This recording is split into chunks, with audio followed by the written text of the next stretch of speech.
Hello and welcome back to another episode of Tube Talk. Tube Talk. Welcome back, Albert. It's been very hot and humid, hasn't it?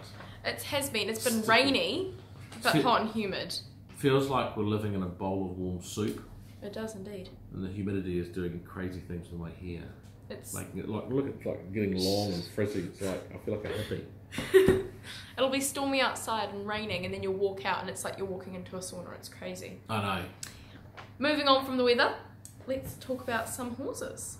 Alright, why not? Why not? Starting from last week, we had Mark II, who ran second in the Sir Tristram Fillies Classic. Well spoken. Thank you. And she was also our bet of the week, we said each way, at 23 and 550.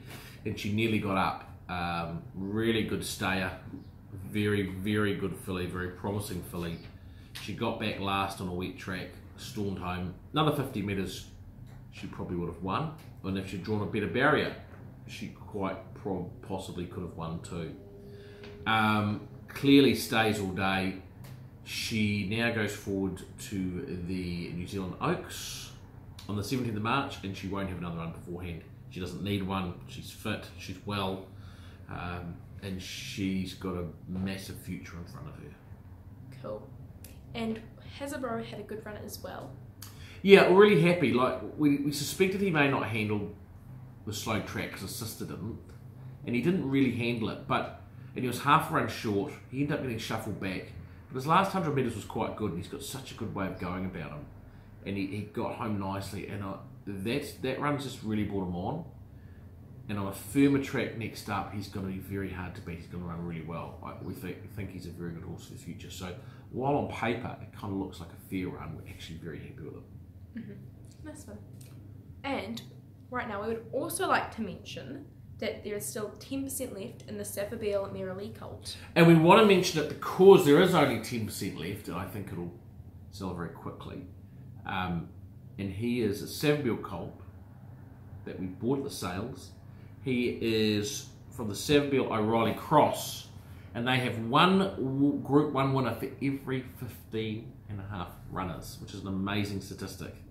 And it's about 16% stakes winners to runners as well. So it is the Magic Cross, and he's closely related to Black Caviar, the champion in All Too Hard the Sire. So he's got a great stallion's pedigree, which is why he's been so popular. So if you want a Savabeel colt and you want a horse that could potentially be a stallion one day, there was one share left of them. Have a look on our website, he will go quickly. Thank you very much. And moving on to this week, we've got 4 runners, and we'll start at Wanganui, race 6, rumour has it. In the Pearl Series bonus race over 1,360 metres, Alicia Collett to ride, has had one start for a 5th. It was a really good run. She got back last. She was green in her first start. She was quite a long way off them, and she got home really well, particularly the last 100 metres, over 1,200 metres. The step up to 1,360 suits. Even 1,400 metres would have been better. She has got an awkward barrier draw with barrier 11, and so she's probably going to get back, and Wanganui can be an on-speed bias, but we're confident that she'll be getting home really well again. Lubaya is the horse to beat that ran in 1,000 guineas, but she's got a lot of upside, and we think she'll run well and will be better again when she gets over a little bit more ground, being a Savabeel filly. And on Saturday in Southland, race 2, we have got Elusive Boxes. Yeah, the enigma that is Elusive Boxes. She was pretty much her last start, and she's always her form has always been going out to the front. And she got back second last, hooked out, and stormed home for second. So she's a little bit of time between runs, but there'll be a little bit of moisture in the track.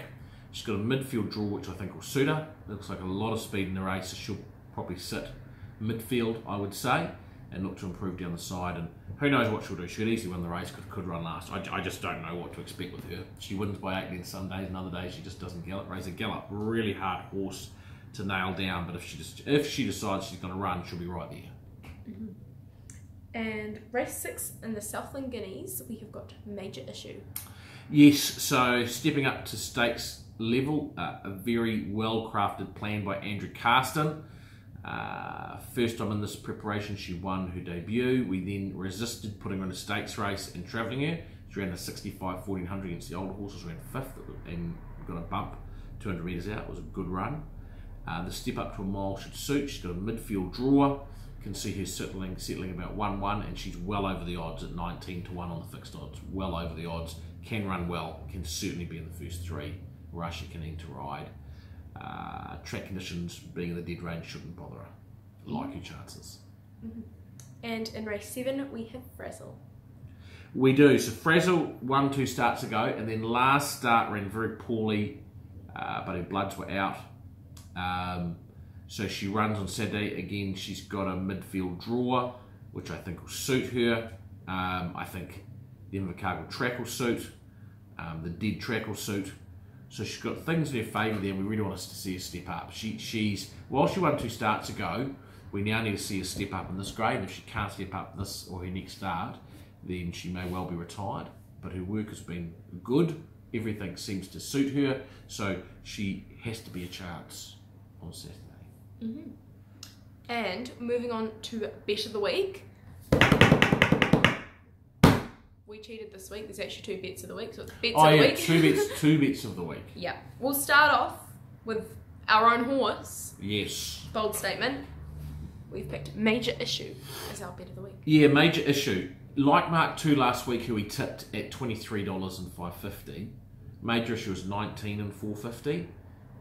She's a horse that is a major improver, and she should be half that. I thought she'd be $8 or $9. It's a very even field, and she is definitely a horse in the improve. I think it's great money, and while they see her as an outsider, we certainly don't. So have a few dollars each way on her. And the horse that isn't ours that we picked for bet of the week is, drumroll please, Vinda Dance, running in the Avondale Guineas. Yeah, so Auckland on Saturday, it's a heavy 11 as we do this. And there is sun due for the rest of the week, but there's still been a fair amount of rain, and I think it's definitely going to be a rain-affected track, and that could affect a number of horses. Vinda Dance, they took him to Australia, and he ran well over there in the spring, aiming him towards the VRC Derby. He's back, he's had 2 runs back in. He's got Jason Waddell on board, he's got a good barrier draw, he'll handle it wet. I think he's a bit of a forgotten horse. I see he's $12 fixed odds, and I think he's a really good each way bet. It's a really even field, but with the way the track conditions are, I think he's over the odds. So he's out each way bet of the week. So two horses paying really good money. Nice one. Thank you very much, Albert, for this episode of Tube Talk. Thank you, Sophie, and we'll be back next week.